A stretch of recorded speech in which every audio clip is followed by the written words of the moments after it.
أعوذ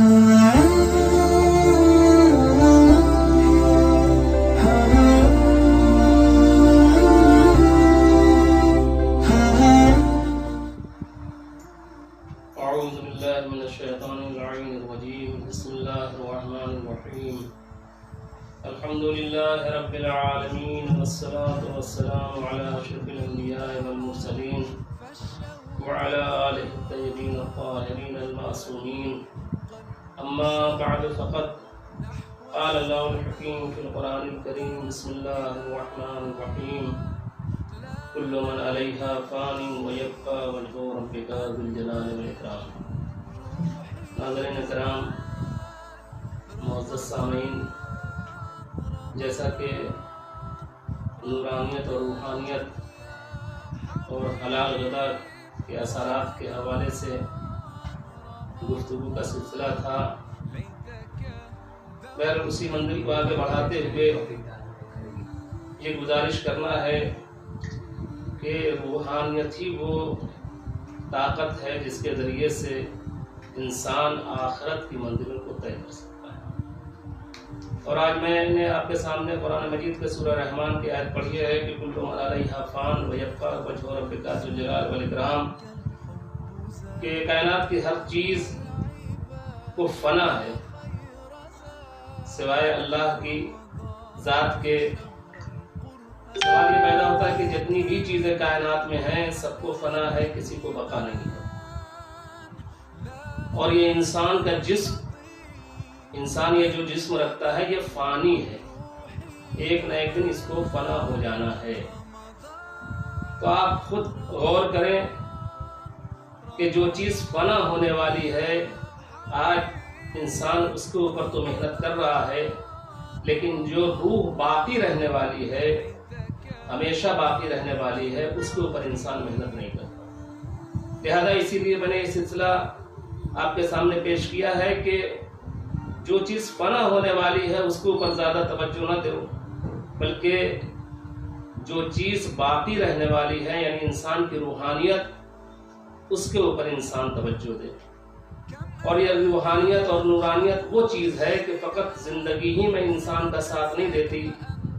بلکہ مرنے کے بعد بھی یہ روحانیت انسان کے کام آتی ہے۔ جسم کام نہیں آتا بلکہ روح کام آتی ہے۔ مرنے کے بعد انسان قبر کی منزل میں چلا جاتا ہے، اور قبر کی منزل سے لے کے قیامت تک کے جو یہ وقفہ ہے قبر کا، اس کو برزخ کہتے ہیں۔ اگرچہ انسان نے اپنی روحانیت کو زندگی میں طاقتور بنایا ہے، تو برزخ میں بھی اس طاقت کے ذریعے سے وہ استفادہ کر سکتا ہے۔ آپ کہیں گے کہ برزخ میں اس روحانی طاقت کے ذریعے سے ایک مرنے والا کیسے استفادہ کر سکتا ہے؟ تو ذرا گرامی، قرآن مجید نے بھی سورہ یاسین میں کہا ہے کہ اِنَّا نَحْنُ نُحْيِي الْمَوْتَ وَنَكْتُبُ مَا قَدَّمُوا وَآثَارَهُمْ وَكُلَّ شَيْءٍ أَحْصَيْنَاهُ فِي إِمَامٍ مُبِينٍ۔ اللہ کہہ رہا ہے کہ جو تم نے کیا ہے، اِنَّا نَحْنُ نُحْيِي الْمَوْتَ، ہم ہی تم کو موت دینے والے ہیں، وَنَكْتُبُ مَا قَدَّمُوا، اور جو تم اعمال کر کے آگے پھینک چکے ہو وہ بھی ہمارے علم میں ہے، اور جو چھوڑ کے جا رہے ہو آثار وہ بھی ہم لکھ لیتے ہیں۔ گویا اس آیت سے یہ پتہ چل گیا کہ مرنے کے بعد بھی انسان جو کچھ عمل خیر کر کے جاتا ہے، مثال کی طرح مسجد و باڑہ یا کار خیر کر کے جاتا ہے، تو مسلسل مرنے کے بعد بھی اس کا ثواب پہنچتا رہتا ہے۔ ٹھیک ہے، اسی طریقے سے اگرچہ انسان کی روحانیت قوی تھی، مضبوط تھی دنیا میں، تو مرنے کے بعد بھی اس کو فائدہ پہنچتا ہے۔ مثال دے دوں آپ کو تاکہ بات واضح ہو جائے۔ مثال کے طور پہ ایک مرنے والا مر گیا، اور ظاہر سی بات ہے کہ زندہ لوگوں سے کہیں زیادہ مرنے والے کو جو ہے وہ کار خیر کی اور ایصال ثواب کی ضرورت ہوتی ہے۔ انسان زندہ ہے، ہماری اولاد نے ہمارا ساتھ نہیں دیا تو پڑوس والوں نے ساتھ دے دیا، کسی سے کہہ دیا ہمارے پاس اتنی گنجائش ہے، زبان ہے، چل رہی ہے، ہم نے کسی سے کہہ دیا، اس نے ہماری مدد کر دی، کسی سے کہہ دیا، اس نے ہماری بات کو سن لیا اور ہمارا پورا کر دیا۔ مگر مرنے کے بعد تو انسان بالکل مجبور ہو جاتا ہے۔ وہی جو اعمال خیر یا اولاد صالح چھوڑ کے گیا ہے، اس نے اگرچہ کچھ کر دیا تو کر دیا، ورنہ وہ مجبور ہے، جبکہ وہاں پر دنیا سے زیادہ اس کو وہاں پر قبر کی منزل میں اور آخرت میں اس کو اعمال کی ضرورت ہے۔ تو اسی حوالے سے اب ظاہر سی بات ہے کہ بہت سے مرنے والے مر جاتے ہیں، مگر ان کو اتنی فرصت نہیں دی جاتی قدرت کی طرف سے کہ وہ آ کے اپنے اولاد کو متوجہ کریں، اپنے چاہنے والوں کو متوجہ کریں، اپنے ورثاء کو متوجہ کریں کہ دیکھو میں بہت پریشان ہوں، مجھے ان عمل کی ضرورت ہے، اگرچہ یہ اعمال تم انجام دے دو تو ہماری پریشانیاں برزخ کی دور ہو جائیں۔ کیوں نہ ان کو مہلت ملتی؟ وہ اس لیے کہ دنیا میں ان کی روحانیت قوی نہیں تھی، انہوں نے روحانیت کے اوپر کام ہی نہیں کیا۔ جب روحانیت کے اوپر کام نہیں کیا تو چونکہ ان کی روحانیت کمزور تھی، اس اعتبار سے پروردگار عالم نے ان کو مہلت اتنی نہیں دی۔ لیکن بہت سی ایسی روحیں ہیں کہ انہوں نے روحانیت کے اوپر دنیا میں کام کیا تو پروردگار عالم سال میں ایک بار نہیں ان کو موقع دیتا ہے اپنے گھر آنے کے لیے یا اپنے بچوں کو اپنی طرف متوجہ کرنے کے لیے، اعمال خیر کا مطالبہ کرنے کے، سال میں نہیں بلکہ ہر روز وہ دیتا ہے۔ تو جس اعتبار سے انسان کی روحانیت دنیا میں قوی رہی ہوگی، اسی اعتبار سے وہ برزخ میں اور آخرت میں بھی اس کو روحانیت ہوگی، اور اسی اعتبار سے اس کی پاکیزگی اعمال کے اعتبار سے، اس کی نورانیت کے اعتبار سے، اس کی روحانیت کے اعتبار سے پروردگار عالم مرنے والے کی روح کو باقاعدہ اجازت دیتا ہے، وہ اپنے گھروں کو آتے ہیں اور اپنی اولاد کو، اپنے ورثاء کو متوجہ کرتے ہیں، اور اسی اعتبار سے ان کو وہ ایصال ثواب کر دیا کرتے ہیں۔ تو کہنے کا مقصد یہ ہے کہ روحانیت اگرچہ ہم نے اس دنیا میں اس پہ کام کر لیا تو مرنے کے بعد بھی یہ روحانیت ہماری کام آئے گی کہ ہم کو گاہے بگاہے پروردگار ہم کو مہلت دیتا رہے گا اور ہماری روح آ کے ہمارے ورثاء کو متوجہ کرے گی۔ اور ظاہر سی بات ہے کہ اس کے لیے بھی ادھر سے تو روحانیت قوی ہے، لیکن اولاد کی روحانیت قوی نہیں، نورانیت نہیں ہے، تو اس کے لیے بہت سے دنیا میں اعمال ہیں کہ انسان انجام دے تو اس کی روحانیت جب قوی ہو جائے گی تو وہ اپنے مرحومین کو دیکھ بھی سکتا ہے، اپنے مرحومین کی روح سے بات بھی کر سکتا ہے اور ان کی ضرورتوں کو پوری بھی کر سکتا ہے۔ آیت اللہ بہجت جو عرفان کے عظیم منزل کے اوپر فائز تھے، آیت اللہ بہجت وہ تھے اور بہت زیادہ زمانہ ان کو گزرے ہوئے نہیں ہوا، ان کے پاس ایک عورت آئی اور آنے کے بعد اس نے سوال کیا، کہا کہ آقا ہمارا بیٹا، جوان بیٹا مر گیا ہے اور میں اپنے بیٹے کو لے کے ہمیشہ یاد کرتی رہتی ہوں، بہت پریشان رہتی ہوں، آقا نہیں معلوم کہ ہمارا بیٹا مرنے کے بعد برزخ میں کس منزل کے اوپر ہے، یہی سوچی میں پریشان رہتی ہوں، لہذا میں اپنے بیٹے کو دیکھنا چاہتی ہوں کہ کس حالت میں ہے۔ تو آقا بہجت نے فرمایا کہ اگرچہ تو اپنے بیٹے کو دیکھنا چاہتی ہے کہ وہ کس حالت میں ہے، اس کو کس چیز کی ضرورت ہے، تو روز جمعہ ظہر کے پہلے اگرچہ نماز جعفر طیار پڑھو اس نیت سے کہ خواب میں میرا بیٹا آئے، تو نماز جعفر طیار پڑھنے کا یہ نتیجہ ہوگا کہ وہ تمہارے خواب میں آئے گا۔ نماز جعفر طیار کی بہت عظمت ہے، لیکن یہاں پر